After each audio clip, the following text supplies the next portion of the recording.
dari kelas 11 MIPA 2 nomor absen 23. Di video kali ini saya akan menjelaskan mengenai kekuatan asam basa dan pH larutan.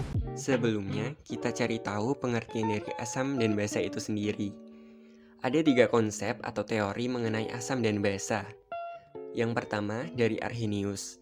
Menurutnya, asam adalah zat yang menghasilkan H+ atau ion hidrogen di dalam air. Sedangkan basa adalah zat yang menghasilkan ion hidroksida. Baginya, asam terbagi menjadi 3 jenis. Yang pertama, asam monoprotik yang hanya memiliki satu ion H+, contohnya HCl. Kemudian ada asam diprotik yang memiliki 2 ion H+, contohnya adalah H2SO4. Selanjutnya ada asam triprotik yang memiliki 3 ion H+ dengan contoh H3PO4. Untuk basa, contohnya adalah NaOH yang menghasilkan Na+ dan OH-. Kemudian NH3 atau amoniak yang merupakan basa lemah dan berupa gas. Apabila dimasukkan ke dalam air, amoniak ini akan berubah menjadi NH4+ dan OH-. Dikarenakan ada OH- sehingga bersifat basa. Teori yang kedua datang dari Bronsted-Lowry.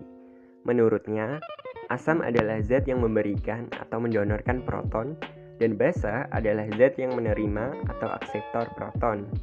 Sehingga dapat dirumuskan, asam ketika di dalam air akan menghasilkan ion H+ dan basa konjugasi, sedangkan basa akan menerima ion H+ dan asam konjugasi. Contohnya adalah HCl ditambah H2O menjadi H3O+ ditambah Cl-. Karena kondisi di sebelah kiri adalah HCl dan di sebelah kanan menjadi Cl-, yang artinya dia kehilangan H+. Makanya HCl di sebelah kiri bersifat sebagai asam dan Cl- sisanya dari HCl yang merupakan basa konjugasinya. Untuk H2O menjadi H3O+, yang sebelumnya H2O bersifat basa karena dia akan menerima ion H+, sedangkan H3O+ adalah H2O yang sudah menerima H+, disebut dengan asam konjugasinya. Teori yang ketiga dari Lewis. Dalam teori ini dikaitkan dengan pasangan elektron bebas atau PeB. Menurut Lewis, asam adalah zat yang menerima PeB dan basa adalah zat yang memberi PeB. Sehingga teori Lewis ini hanya terjadi pada ikatan kovalen koordinat. Contohnya adalah NH3 ditambah BF3 menjadi NH3BF3. Digambarkan NH3 memiliki satu pasangan elektron bebas dan BF3 hanya ada di 6 elektron di pusat B-nya untuk mencapai oktet. Sehingga elektron bebas yang dimiliki NH3 akan dipinjamkan ke BF3. NH3 yang meminjamkan disebut sebagai basa dan BF3 yang menerima disebut sebagai asam. Teori yang akan kita pakai hanya milik Arrhenius saja. Selanjutnya, mengenai kekuatan asam dan basa. Menurut Arrhenius juga ada asam kuat, basa kuat, dan asam lemah serta basa lemah.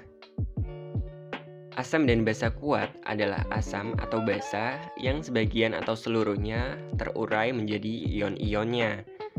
Sehingga alfa atau derajat iosiasinya mendekati 1 dalam artian hampir 100% terurai menjadi ion-ionnya. Asam kuat contohnya adalah asam iodida, asam bromida, asam nitrat, asam sulfat, asam klorida. Sedangkan contoh dari basa kuat misalnya natrium hidroksida, kalium hidroksida, barium hidroksida, dan strontium hidroksida. Sedangkan asam dan basa lemah hanya sebagian kecil yang terurai menjadi ion-ionnya. Sehingga alfanya mendekati 0, mungkin berada di bawah 50% yang mengakibatkan sifat asam dan basanya menjadi lemah. Contohnya asam lemah adalah asam fluorida, asam fosfat, asam sulfida, asam oksalat, asam asetat, dan asam sianida. Sedangkan contoh dari basa lemah misalnya amonium hidroksida, aluminium hidroksida, besi 3 hidroksida, tembaga 2 hidroksida. Asam lemah itu memiliki nilai Ka atau tetapan ionisasi asam, dan basa memiliki nilai Kb atau tetapan ionisasi basa yang digunakan untuk menghitung kekuatan asam dan basa. Untuk menghitung kekuatan asam dan basa, didefinisikanlah suatu besaran yang namanya pH dan pOH. pH adalah min log dari H+, dan pOH adalah min log dari OH-, di mana pH ditambah pOH sama dengan 14, yang didasari dari tetapan kesetimbangan air. KW 10 pangkat min 14 pada 25 derajat Celcius, dan ini dipakai secara umum, di mana KW air adalah H+ dikali OH-. pH ini digunakan untuk menentukan kekuatan asam dan basa.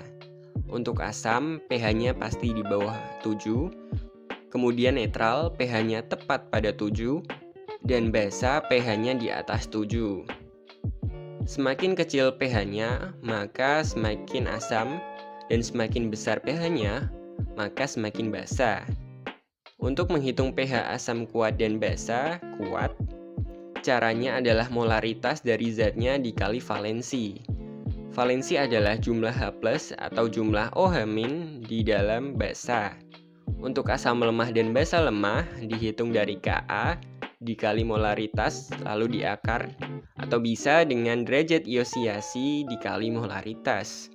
Contoh soal, tentukan pH dari larutan 1, larutan HCl 10 pangkat min 2 molar.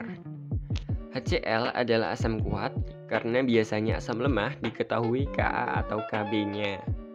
HCl adalah H+ ditambah Cl- dan hanya ada 1, sehingga valensinya adalah 1, maka 1 dikali molaritas dari HCl yaitu 0,01 atau 10 pangkat min 2 molar.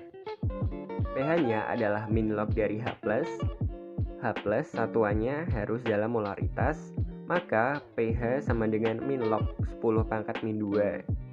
Tanpa ada angka, maka basisnya adalah 10. 10 log 10 sama dengan 1, dan pangkatnya turun ke depan jadi min 2 sama dengan 2. Kemudian selanjutnya larutan H2SO4 0,01 molar.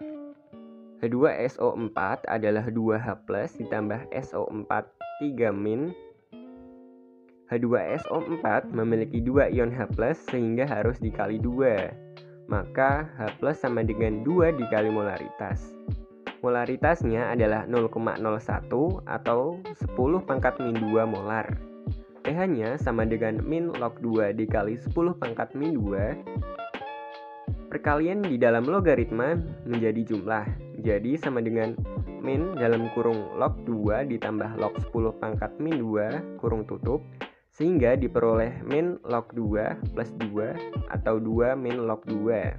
Selanjutnya larutan CH3COOH 0,1 molar dengan Ka 10 pangkat min 5. Disebut asam lemah karena diketahui Ka-nya, sehingga H+ sama dengan akar Ka dikali molaritas. Akar 10 pangkat min 5 dikali 0,1 molar, maka sama dengan 10 pangkat min 3 molar. Maka pH-nya min log 10 pangkat min 3 sama dengan 3. Sekian dari saya. Wassalamualaikum warahmatullahi wabarakatuh.